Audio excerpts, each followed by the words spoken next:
part 2. I'm gonna cut out all the fluff because we have too much information to share, so and too many presenters. I'm gonna go straight to the important stuff, and then other people will be presenting and write down all your questions. You're gonna be able to ask them at the end. So just a little fluff, and it's this quote from St. Augustine, which I love. I stole it from Laura Boudon, the director of Study Abroad, and it says, "The world is a book, and those who do not travel read only a page." And I strongly recommend you read the whole book. I don't need to tell you, do you want to travel? Who doesn't like to travel? Good. Okay. So as you know, we have 5 programs: Italy, Cambodia, Vietnam, Amazon, France, and Indonesia. Indonesia, this is going to be the first year. That's why we won't have students today. Next time we'll have plenty, right? Okay, Amazon, the program directors are Jim Riak and Devon Graham. We presented Amazon yesterday. It was an awesome presentation. Will it be online, Juan? Yeah. Okay, great. The maximum for that program is 15 students. France, the program director is John Bailey. Also, we presented yesterday, maximum 18.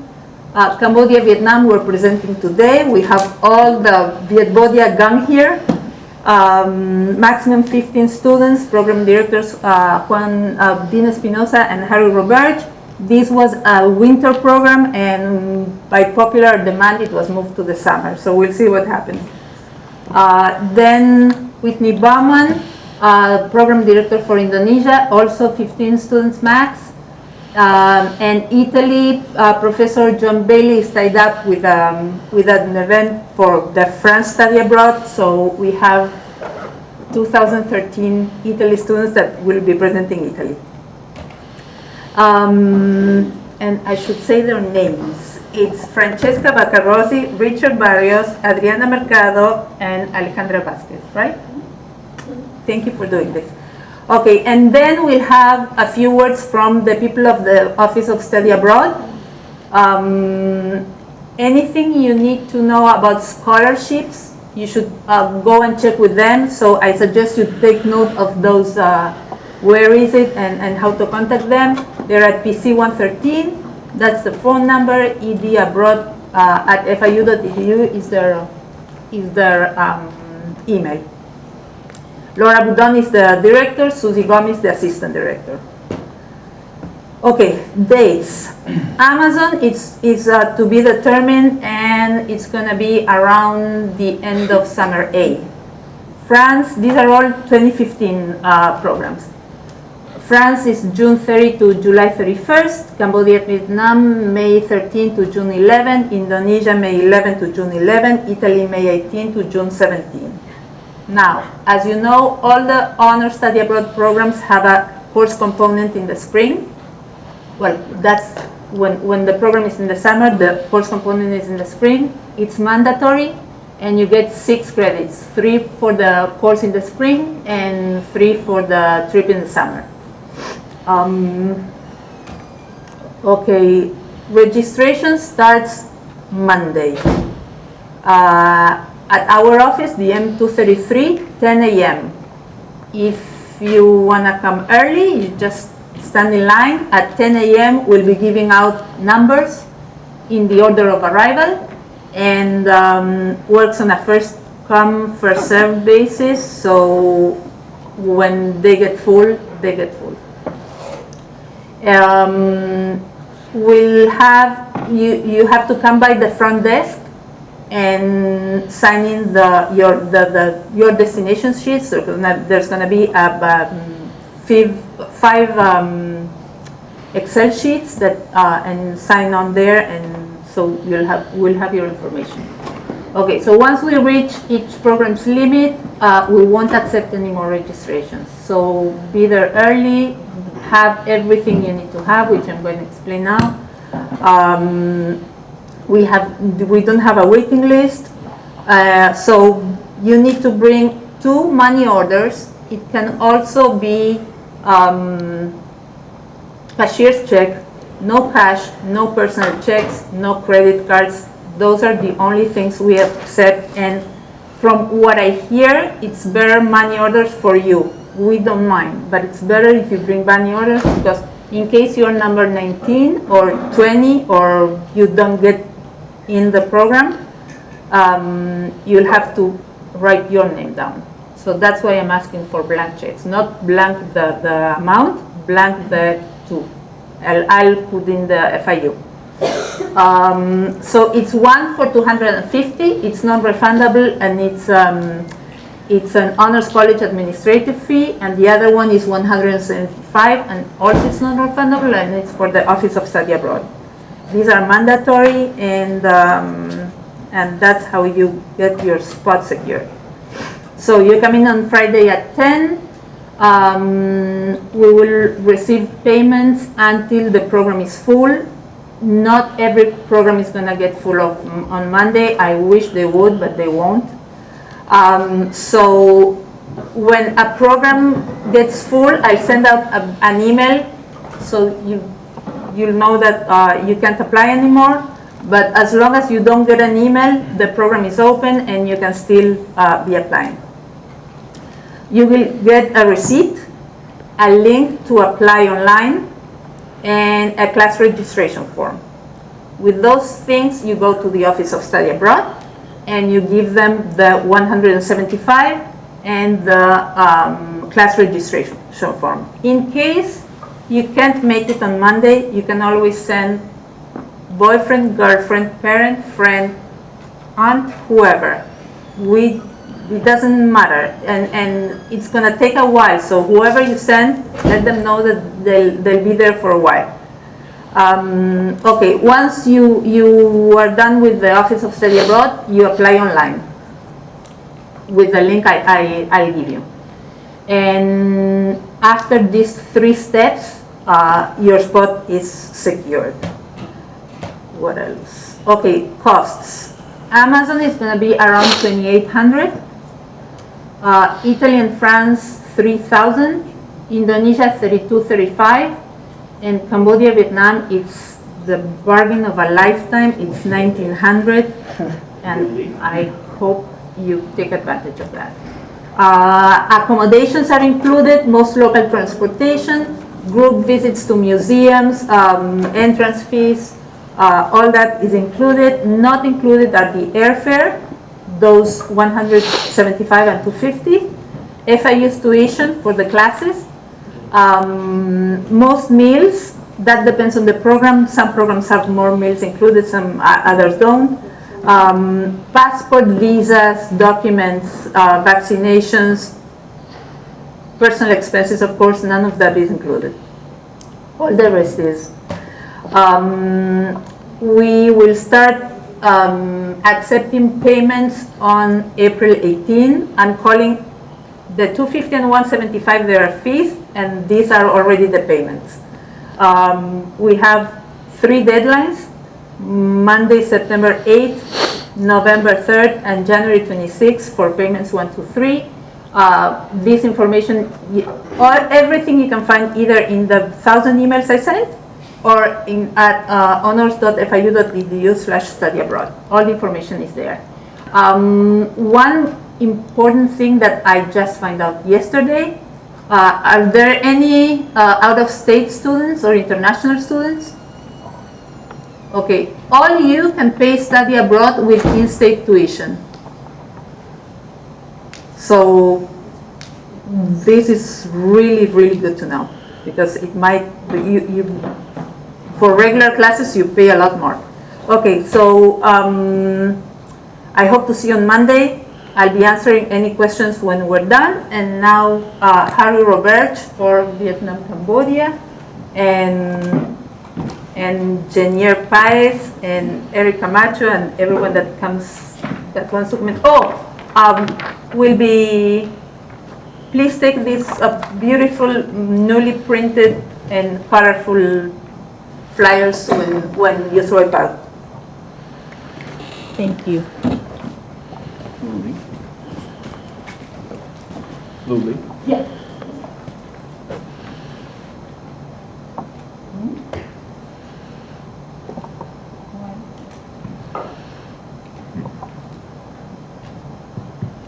From everything is done. This one? Everything is- Okay, we'll talk Yeah, about it. yeah, okay. Mhm. Okay. All right, glad you could all come. My name is Harry Roberge, and basically in our study abroad program with what we call Vietmodia, we're really talking about flying into Bangkok, visiting a bit of Thailand, then from there traveling to Vietnam, visiting Vietnam, and continuing on to Cambodia, where we toured Cambodia, the Angkor Wat temples, which you may be familiar with from history, and then we also do service work there. Basically, what we're trying to do in this program, the objective of the program, is to introduce you to the history and culture of these countries that are so intertwined with American history from 1945 to 1990, which you may or may not be familiar with, but we do a very in-depth talk and discussion of the history of the Vietnam Wars that the Americas were involved in, and also what happened in Cambodia with the communist regime of Pol Pot and the Khmer Rouge. And then we go on to do work with students in Cambodia, teaching English for 2 weeks to help them as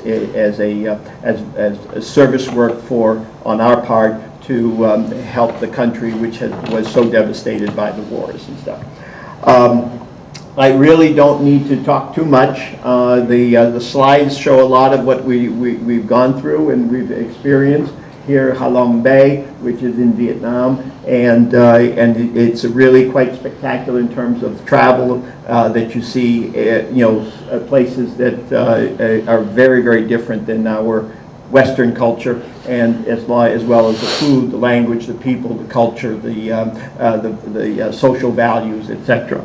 I'm going to really let the students who have been to the program speak about it, because they've experienced it, and they know the enthusiasm that they come back with, and how much they feel for the country, and most of them say, when can I go back? When can I go back? Okay, so I'm going to turn it over to the students and let them talk to you about it, and they'll tell you their experiences, and we'll go from there. Okay, so we'll start with Jen. All right, guys, so I never thought that I was gonna get on a plane and travel halfway across the world with a bunch of people I didn't know. But you know what? It was actually one of the most memorable experiences that I have ever had. I never thought that Cambodia, Thailand, or Vietnam were gonna have an impact on me the way they did. Most importantly, because teaching English to students in Cambodia, to students who wanted to globalize, who wanted to learn, who had the desire and the drive to educate themselves and to educate the people of their country, just as much as we want to educate ourselves. We shared so much in common. And being in class with those students in Cambodia really, really took a toll on the way that I thought about global issues, culture, ethnic backgrounds. I didn't just learn about a completely new group of people, but I learned so much about myself. And that was one of the most amazing things, that I really think that if you haven't taken the chance to go abroad, especially on this trip, you should really take the opportunity and give it a try. I don't have anything to say like Jen here does. But Cambodia definitely stole my heart. Like, I came home and got a tattoo of Khmer words. Like, I am trying to finance my trip back to spend like months there. It's amazing. We took a motorcycle ride through Saigon City. We swam in Halong Bay when it was 45 degrees. Like, most people go to Halong Bay in Vietnam when it's beautiful and sunny, but I made everybody go into the water because we were only there once. It's amazing. If you're even debating it, do it. All right, so when I got back as a mechanical engineering student, they told me like, why did you do it? You didn't do any engineering there in the project, all that stuff. But that's basically the reason why I went there, because you get away with, if this isn't something that's in your major, that's even more of a reason for you to do it. It's such an amazing experience to be just completely out of your major and have sort of this Bear Grylls experience of you going in halfway around the world in a place that, you know, food doesn't look like what you normally eat, or people speak English, but it's a weird English that you don't understand, and then signs are off, and you're looking at temples, and you're looking at ruins and palaces, and just such an incredible experience that pushes you out of your boundaries of regular, of your what you're normally used to, and it's just a great way to get out of your comfort zone and into the world. I was most intrigued with the history of the places that we went to. I often broke off from the group and went exploring in different places on my own, especially in Cambodia. I always, when everyone else had to go back to the dorms and prepare their syllabus for the class in the afternoon, I had taken a little extra times looking around the temples and temples that we didn't go to as a group. I did a lot of walking, and I've told a few people here already that when I realized that I got back home, the sandals that I've been wearing all throughout this trip, I had walked a hole through them. Okay, so this was not my first study abroad. I've done another study abroad before, and you know, I'm pretty sure other people might, you know, say, okay, you know, you could go to Europe or anywhere like that. For me, Cambodia was a little bit different from the other study abroad in that you really get that human experience. I mean, it's one thing to go down and study abroad and you see places, and you might see a tour guide and talk to, you know, they kind of tell you what's going on. But for me, going to Cambodia, where you had students and you're able to interact with them and find out what life is like for them, you know, it was a real great experience. It was because you realize that there's life beyond, you know, just FIU or Florida or, you know, even in America. So it was a great experience just being in Cambodia. Cambodia was like probably the greatest, one of the greatest places I've ever seen. And you know, for you guys who are thinking about doing a study abroad, I would really, you know, recommend Vietnam, Cambodia. It's a once in a lifetime experience. And I said I've done others. I've done others, you know. So if you guys are thinking about it, this is a great way to go. Great selection. Okay, that's there's the testimonials for real life experiences from real life students. Other than us telling you how great it is, of course we're supposed to be the pitchmen, and but these are the students who are telling you the real story. And basically, we'll be around afterwards for any questions regarding the programs. And again, it is summer term A, and we'll be there for 4 weeks, and then we'll be and as I say, the service part of the work, that 2 weeks that you spend teaching English to these Cambodian students, is probably going to be one of the most rewarding that you'll experience in a long time. So I look forward to having you all sign up. Okay, thank you.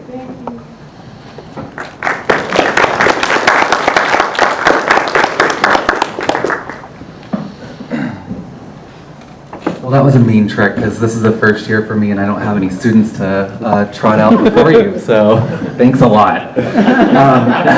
I do, however, have my Indonesian batik on today. You too can own a shirt like this for very cheaply in Indonesia.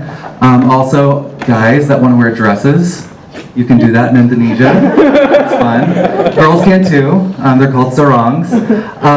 Anyways, I too had this experience. I first went to Indonesia on a whim 5 years ago to teach a summer course at the Center for Religious and Cross-Cultural Studies, which is where we will be located most of the time, and the people who are organizing the trip.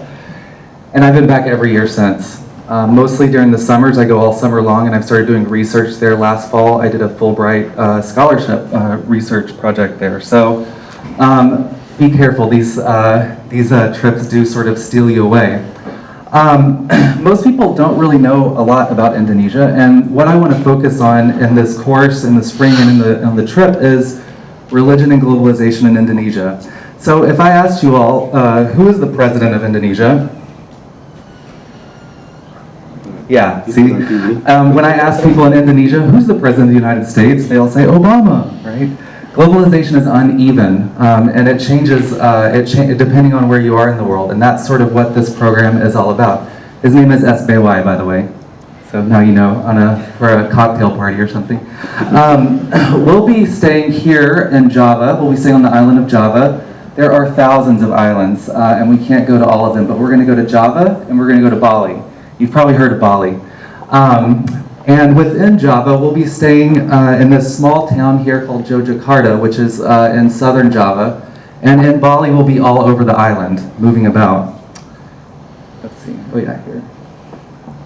Okay, so there's a better picture of Java. For all of you coffee lovers, that is where Java comes from Indonesia, from the island of Java. It's a huge coffee growing region. In fact, if you want, while we're there, we can try the Kopi Luwak. Anybody heard of Kopi Luwak?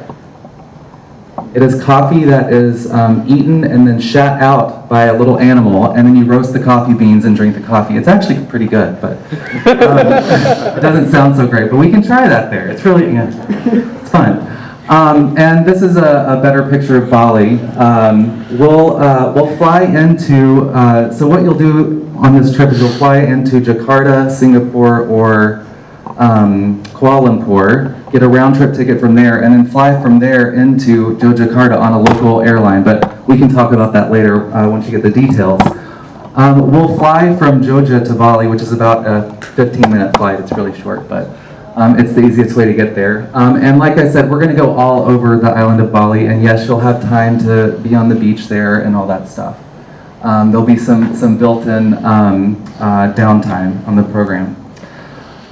So some of the issues we'll deal with the history of religions in Indonesia. There's 5 major religions in Indonesia: Islam, Islam, Protestantism, and Catholicism. They separate them. Confucianism, Buddhism, and Hinduism. Those are the 5 major religions of Indonesia. We'll deal with issues of religion, globalization, and gender sexuality. We'll hang out with some transgender Muslims. I bet many of you have never hung out with a transgender Muslim before, much less a whole school of transgendered Muslims. And so we'll be visiting a Waria Pesantren. Waria is the 3rd gender of Indonesia. They have male, female, like many regions in Southeast Asia and all over the world. There are 3 genders, 3 or more genders there. We'll also talk about environmental degradation through globalization, traditional healing practices, and what secularism means in the context of Indonesia, which is a very religious country. They don't have sort of public secular spaces like we do here. So we'll be talking about all of these sorts of things. The doctrine of Pancasila is one of the founding nation constitution, which starts with everyone must believe in one God, right? So we'll be talking about all these sorts of things. And then we'll be talking about religious expressions outside of the state-recognized religions. So if you're not one of these state-recognized religions, then you have to choose one, or your parents rather have to choose one for you on your identity card, right? So a little bit different story in terms of religion there in Indonesia. So just some things to note about Java and Bali, really quick. I'm going to read it from here. I don't know why I keep trying to look up there. Indonesia is located in the eastern part of the Indian Ocean, and it's got about 240 million people. It's the largest Muslim country in the world. Most people don't think of that. It's a very different type of Islam in Indonesia than you'd find in some place like Saudi Arabia or Iran or Pakistan, these sorts of places. It declared its independence in 1945, and before that it was all these just various islands with their own indigenous languages. And so it's only been since 1945 that Bahasa Indonesia was created, and everybody began to unite everybody under one common Indonesian identity. But you still find in all the islands these varieties, right? These local varieties. So you've got Javanese, Balinese, various Sumatran languages and cultures. So all those individual cultures of the 17,000 different islands, right, still persist today. So it's a very diverse place. Most of the country is predominantly Muslim, except for Bali, which is predominantly Hindu.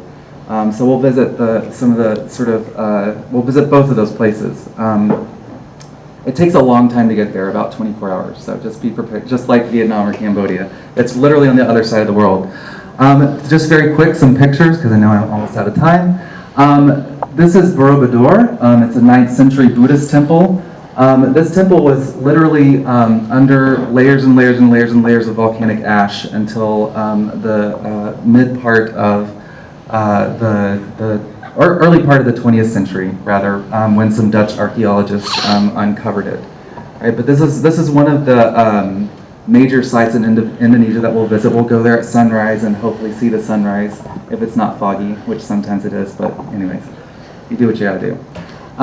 This is a 9th century Hindu temple right outside of Yogyakarta, and it's called Prambanan. And we'll go there and we'll see the Ramayana ballet. With Hanuman and all the various cast of Hindu characters. If you don't know this mythology, it's very fun.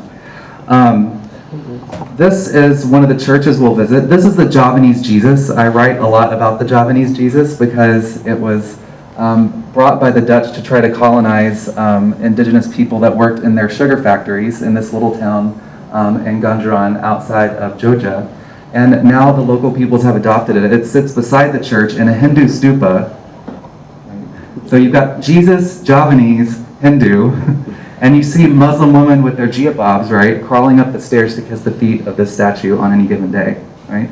So all this mixed upness, right, with religion going on here, and that's one of the things we want to talk about. And we'll see lots of monkeys. We'll go to the monkey forest. If you like monkeys, you will get your fill.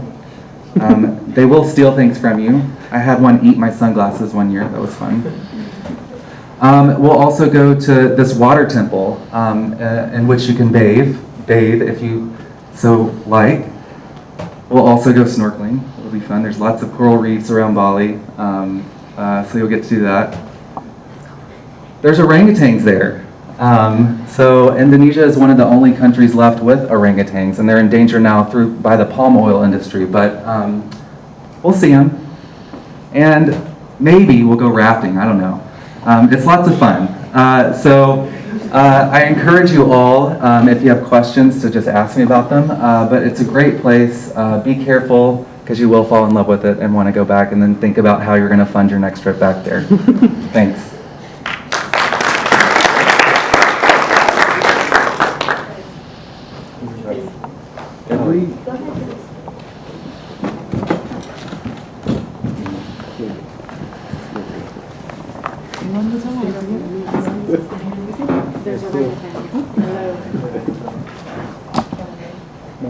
Orang, by the way, means people.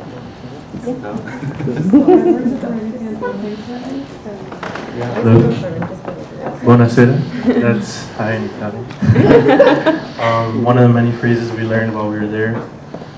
So what the Italy Study Abroad course is through the Honors College, it's an interdisciplinary course like every other course in the Honors College.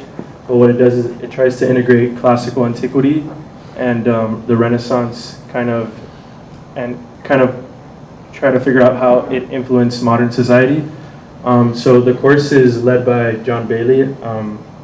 As Lily said before, he's not here today, but just a little about John Bailey. He's probably one of the best professors I've ever had, and he's such a great storyteller.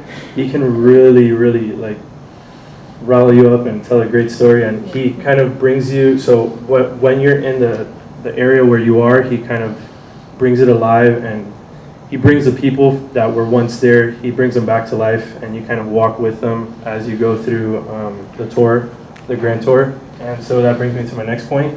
The Grand Tour, that's what the Study Abroad program is called, and what it is it's basically something that they used to do in the 17th century. A lot of Europeans used to do in the 17th century, where they would travel starting from, I think, England all the way through Europe and kind of go through all these holy places.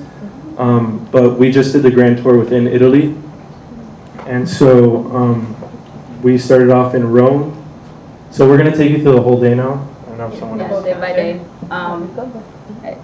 So day one, you just travel to Rome, and day two, you meet in Rome in the apartments. So these are the Castellina apartments. They're very, very spacious for apartments that you would consider to be in a city. Yeah, they're really spacious. There's like 4 people per room, but everyone has their own bed, their own space, and they're really comfortable.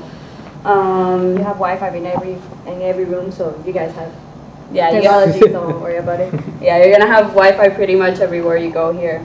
Then you get your Metro bus pass, and that pretty much just gives you unlimited rides for the time you're in Rome. And trust me, you will learn how to use the metro system. Like by the 3rd day, I think we knew it, up and down. So that same day, Bailey takes you around on a Rome walk, and you just literally walk all around Rome. And then he just leaves you in the middle of Rome and tells you, Go back to the apartment. get back to the apartments. See ya. So he's trying to get you to learn how to go your own way, how to find your own way around Rome, so you can actually feel like you live there. Then you're gonna go, on your 3rd day there, you're gonna go to the Colosseum, since it's such a major part about Rome. Then the Roman Forum, Palatine Hill, Capitoline Hill.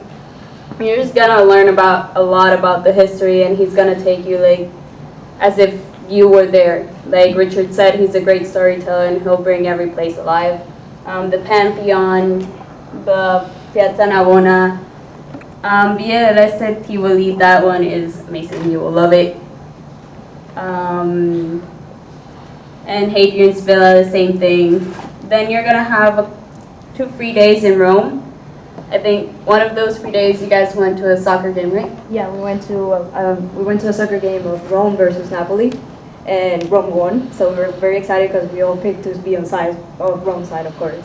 We all went to the store and bought T-shirts, caps, jackets. As you see, I'm still wearing my Italian sweater that I bought. I cannot forget about Italy. I wish I could go back every day. And we also go to Pompeii. We take a bus to Pompeii. We spend the entire day there, and we go back to Rome. Then we go one day biking the entire day. So if you guys don't know how to bike, you learn this day, because we bike all day long. You can even learn that same day. We had one person person who just learned how to bike that during one that day. day. And the Appian Way is literally the oldest road in Rome. So you bike right throughout the whole Appian Way, and then you go to, I think, the catacombs, right? Yeah. On the So same we day. end the day of biking in the catacombs.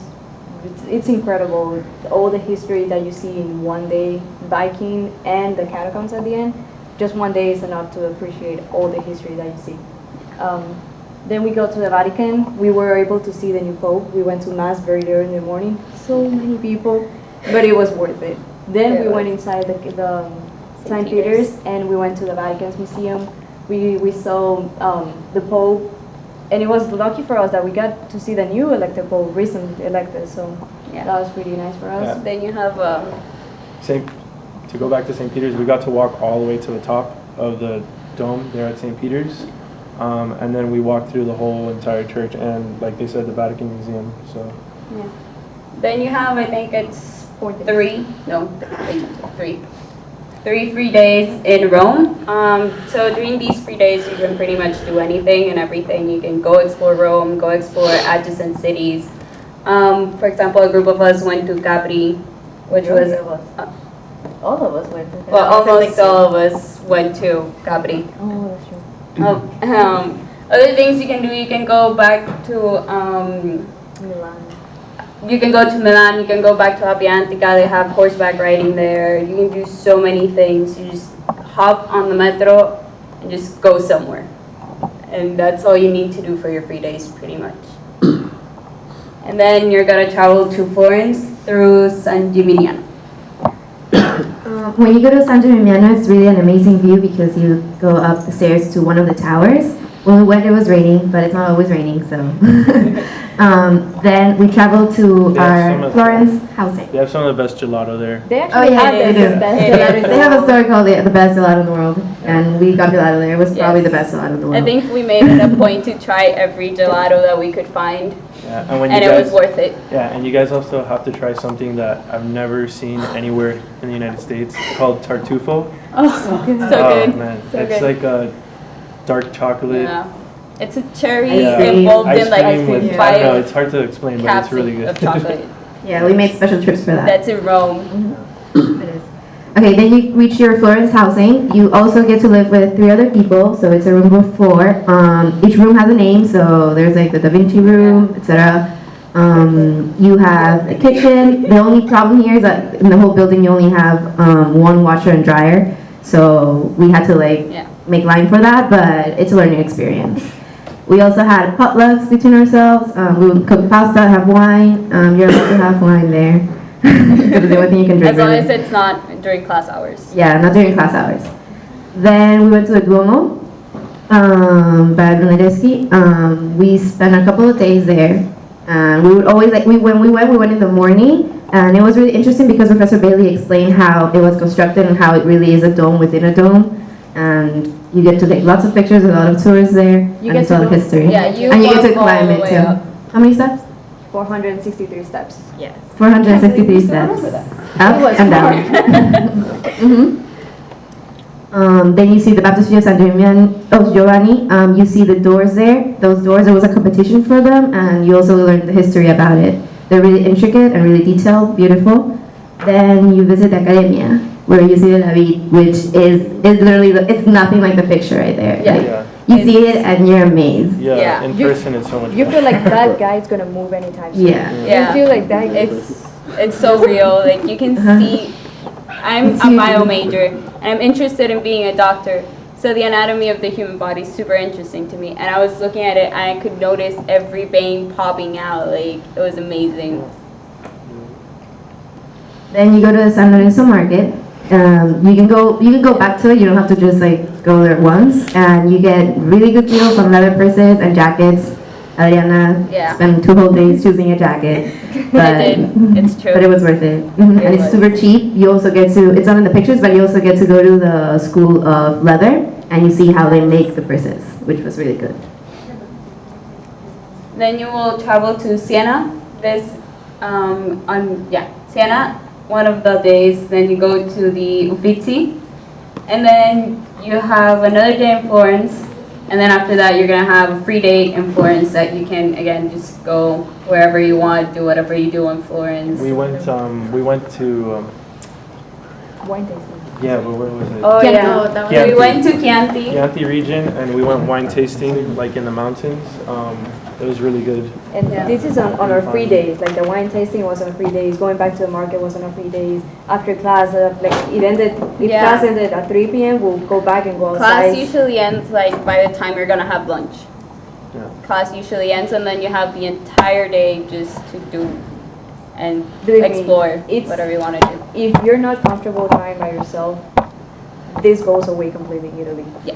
You get out of your comfort zone and you become a traveler. You get to go outside by yourself. You get confident by yourself. By the 3rd day in Rome, we knew how to drive, how to ride all the buses, The metro. the metros, the Everything. trolleys, Yes. the Yes. shopping. Grocery We had to go to the supermarket. We even knew where the closest, what was it? The gelato places were. Yes. We even. As I said, we made it a point to try every single gelato store we could find. So then, after Florence, you're gonna travel to Cinque Terre, but on the way there, you're gonna stop by Pisa. Yeah, and then again, you just see a leaning tower. You get to climb it all the way up sideways. It's really interesting. Then you're gonna travel to Cinque Terre, and the housing there is Sanctuary. it's in a sanctuary, so it's a little bit smaller. It's more like a hotel, but it's so comfortable because the only reason why you should ever be in your room is literally to sleep. That's the only reason why you will be in your room. Then you're gonna go on a Cinque Terre walk. Sorry. And it's just pretty much hiking. There's five There's 5 cities, and they're connected Yeah. through the train that goes alongside the ocean, or you can do the hike that is 11 kilometers long. That we did. That we did it. We Yes. all did it. It's part of the class, and if you think you cannot do it, no, You can do you it. can do it. You Just can. us. We You can all do did it. We were amazed by it. The view is incredible. It's worth doing it, and It's amazing. you get surprised with yourself that you can actually do it. So yeah. Something that Professor Bailey emphasizes throughout the whole time that we're there is, like the Cambodia student said, is to go out and explore on your own and try to find yourself. That was the whole point of the Grand Tour. So at this part of the Grand Tour, when we are in the sanctuary, he suggested that we go off on our own to, you know, a spot that we liked and just reflect on how the whole trip has gone and what we've learned about ourselves while we were there.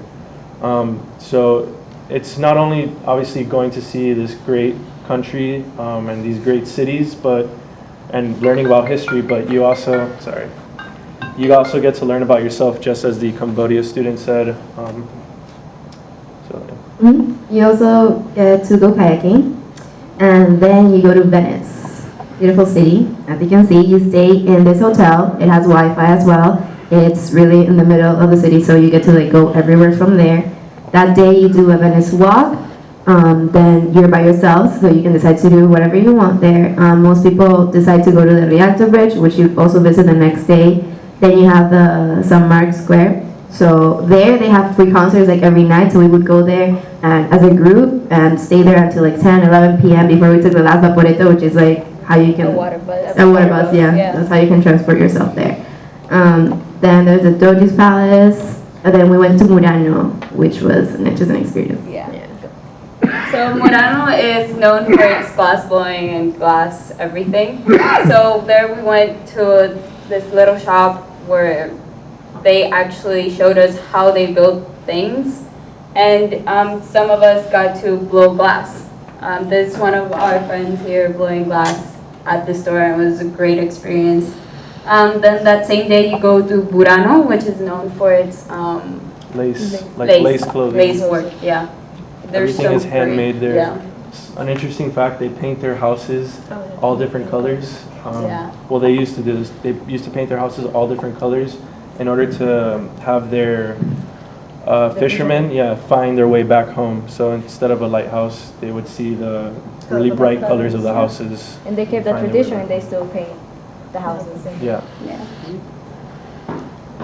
Then you have a free day in Venice to just walk around. Then you check out and you fly back home. And that's about it.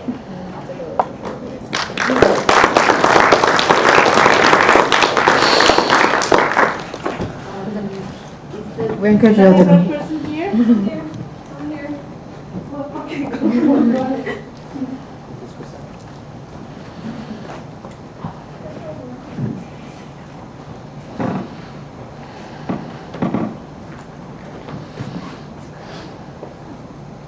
Good afternoon, everybody. My name is Grace. I'm the program coordinator at the Office of Study Abroad. So I'll be very brief. I just wanted to mention our office is pretty much at your service. We have lots of workshops for scholarships because I know that funding is probably a concern for, I would say, most of you, because, you know, study abroad seems very out of reach in terms of finances, but there are lots of scholarships out there. One thing I want to mention, if you go to our website, studyabroad.fiu.edu, and you scroll down on the main page, you're going to see this big green dollar sign, okay? It's a huge list of scholarships, okay? So you want to take a look at that list and see what you're eligible for and what you can apply for, okay? On top of that, our office has workshops to talk about different ways that you can fund your study abroad experience, and also specific scholarship workshops where we talk about, you know, the essay portion of the application itself, and we do essay critiques for particular scholarships that you can apply for, so we're at your service. Our website too is a very good resource for all the rules and regulations that you need to be concerned with. And we have all our list of programs. All the programs that you heard about today are listed on our website, so you can find more detailed information about that. We have the contact information for all the professors listed on there if you have any particular questions and different things like that. Does anybody have any questions about our office or the services that we provide?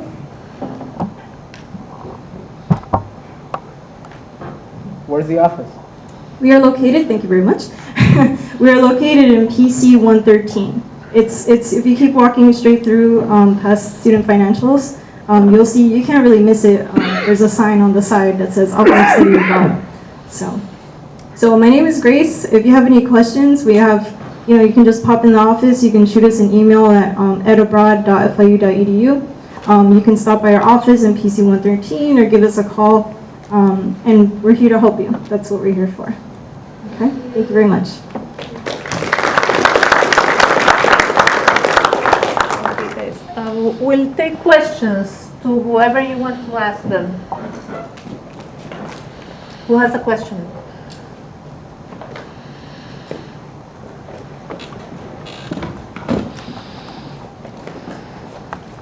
Hi. So how much realistically would the trip cost? Like include after the Sorry? Like to France, how much would the trip cost, including like France? personal cost and air flight? How much would it cost? Like $5,000, including the 3,000? No, the 3,000 that don't include the airfare. Airfare, it depends on what time you buy it, so you have to keep checking online or talk to Professor Bailey. He probably can find out something with the group. And you need some pocket money mainly. You need the money for food, personal expenses, and it's pretty much everything else is covered once you get there. So how much exactly? That's a question for Professor Bailey. Email him. It's baillyj@fiu.edu. Bailey J. Thank you. What else? What's the weather like in Cambodia during the summer? We don't know. Basically Okay. the weather is pretty much like it is here in Miami in July. It's the May-June period that we would be spending there. It would be hot, humid, and relatively dry. The rainy season will start in the beginning of June, so we might get a little bit of rain during our time there, but most of the time it'll be sunny and dry and relatively hot, as it is here in June and July. Pretty much the same. It's virtually the geography and in terms of the climate is very, very similar to South Florida. And the things like the fruits, the palm trees, and all that is all very similar. Okay?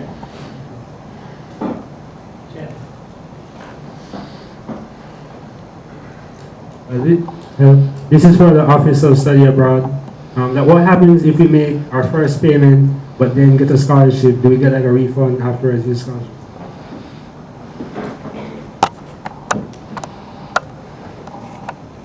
No. It's all right. No, you wouldn't get a refund. How the scholarship, when it gets dispersed, that's going to depend on, the timeline of your program. You might get the money after your program starts, or you might get it before. It all depends. When is your program? When does it start? When do you start paying the fees? It all depends. So if you pay your fee and then you have leftover scholarship money because you got it afterwards, you use whatever money you have left to fund the rest of your program. Maybe you use it for your flight if you haven't purchased your flight. Maybe you use it for your additional expenses when you're there. It all depends how you use it. Or to reimburse people. Other questions?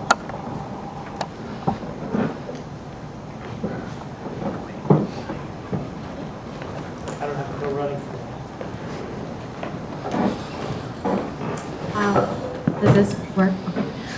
For Indonesia, in the beginning, it showed the prices and it said 3,000, but then when the flyer went up, it said 3,900. So which one Like, what's the price? Yeah, that was the old one from last year. Oh, okay, Yeah. okay. We reduced It's 32.35. Yeah, we reduced it to, what 32.35. Yeah, so we reduced it this year, and that doesn't include the flight. I'll tell you that a round trip from here to either Jakarta, Singapore, or Kuala Lumpur, although nobody probably wants to fly into Kuala Lumpur these days, is around 1,200 to 1,400.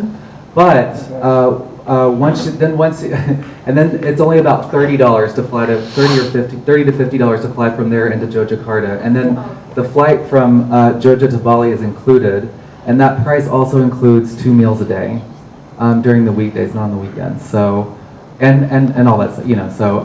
So the flights from one island to another, we have to set that up, or? No. So the flights, the only flight you need to fly into Jogja, and then fly out of Bali. Okay. Right, but the way that you do that, you don't go on Travelocity and go, I want a ticket from here to Yogyakarta. You do from here to Jakarta, or here to Singapore or Kuala Lumpur, and because that means that'll get the flight cheaper. And then I have a whole list of regional carriers of flights once you get to one of those airports that you can take for really cheap. Thank you.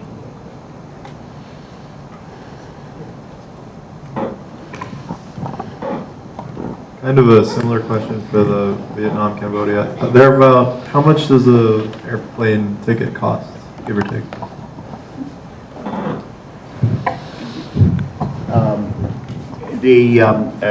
Again, the airfare from the U.S. to our meeting point, which is Bangkok, is on your own, and that fare for the last 2 programs that we've run has run about $1,500 to $1,700 round trip.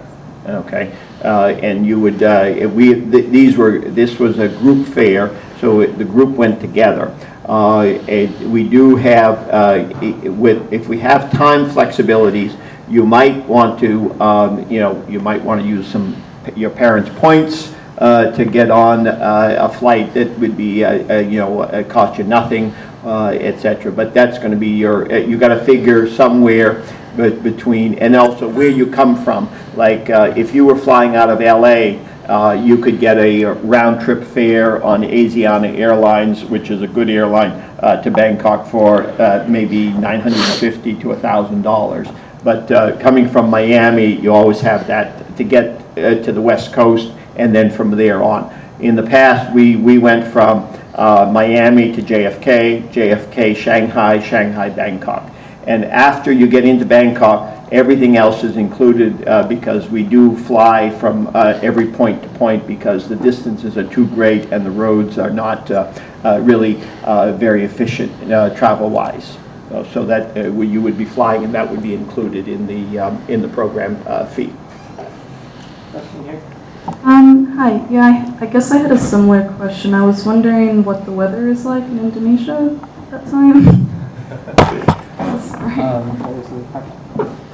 The same as in Vietnam, Thailand, and Cambodia. In fact, one of the great things if you go on either of these trips is all these places are really close. And I don't know, you're only going to be in the program, right, for a month or so. So it's really easy to get to other islands in that region. Whether you're talking about Indonesia, whether you're talking about if you want to go to Singapore, Malaysia, if you want to go to Vietnam, Cambodia, Thailand, all these are really easy to get to, and it's very similar weather. So hot, humid, like being in Miami in July. Question here. Just one addition to that is that part of the advantage of us moving the program from the winter term to the summer A term is that at the end of the 4 weeks, if you wanted to stay on for another 2 weeks and travel to Malaysia or Singapore or anywhere else, or Laos or Burma, you could do so on your own. Once the program finishes, then the FIU's responsibility to you finishes. But you could also, at that time, because it's summertime and you still have, 3, 4, 6 weeks before the fall term starts, you could continue, you could stay on in that region and travel some more if you wanted to, given that it's a long haul getting there. Okay. After the, Okay. She's good. after the two payments, though, 250 and 175, would you be secured a spot? Yeah. So after Monday, when you make these two payments, but you also have to go and apply online. Yes. Okay, so they're not refundable, but you're only gonna let the No. 15, 18 We students. wouldn't take money if you wouldn't be securing your spot and make it non-refundable. We do it because we will only take either 15 or 18 or whatever the limit is, and we stop there. So yeah. And Lily, it's if okay. the program gets canceled, they get that back. Oh, absolutely, absolutely. Non-refundable is if we do the program. If we stop it, of course you get the money back. I have a question for Indonesia. Do you need a visa to get there? Like, or if you want to go to like Singapore or what is it? So they're all these areas are visa on arrival. So what you do is when you get to the airport, you have to have 25 brand new crisp dollar bills. There's some people in Southeast Asia are very picky about taking money if it looks any wrinkle, if it has wrinkles or anything. So what you need is some brand new, about 25, it's $25 and it's a 45-day tourist on arrival visa that you buy when you get there.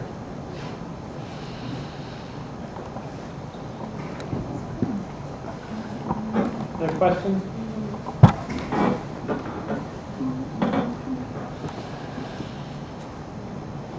Nothing? That's it? Harry's telling me that there might be some discrepancies with the Vietnam-Cambodia cost, so I'll let you know soon. I don't know what they are, and we'll see. Anything else, guys? Nothing? So hope to see you on Monday, and then on. And hope to see you at Fight Club. Thank you for coming.